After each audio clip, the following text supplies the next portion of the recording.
নমস্কার। কোথায় কিছু রেখে ভুলে গেছেন, কিছুতেই খুঁজে পাচ্ছেন না, সারা ঘর তছনছ করে ফেলেছেন, উলটপালট করে দিয়েছেন, কিছুতেই খুঁজে পাচ্ছেন না, নিশ্চিত পেয়ে যাবেন। শুধু আপনাকে করতে হবে গণেশজিকে এবং তার বাহনকে আপনাকে স্মরণ করতে হবে, এবং তার সাথে সাথে এটা আপনাকে মানত করতে হবে যে গণেশজি, আমি যদি জিনিসটা খুঁজে পাই, আমি আপনাকে অবশ্যই লাড্ডু ভোগে দেবো।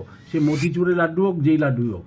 লাড্ডু আপনি একটা দিতে পারেন, 5টা দিতে পারেন, 4টে দিতে পারেন, 11টা দিতে পারেন, বা 1 কেজি লাড্ডু দিতে পারেন। আর তারপর সেই লাড্ডুটা ভোগ লাগিয়ে সবাইকে বিতরণ করে দেবে। কিন্তু জিনিসটা পাওয়ার পর নিশ্চিত জেনে রাখুন, ইঁদুরের জন্য, যে আপনি ইঁদুর যে হয় গণেশজি বাহন, তার জন্য আলাদা একটা লাড্ডু আপনি তার জন্য রেখে দেবেন। কিন্তু একটা কথা হচ্ছে, ভুলে যাবেন এটা, চটজলদি সেই জিনিসটা আপনি পেয়ে যাবেন, খুঁজে পাবেন, নিশ্চিত রূপে পেয়ে যাবেন।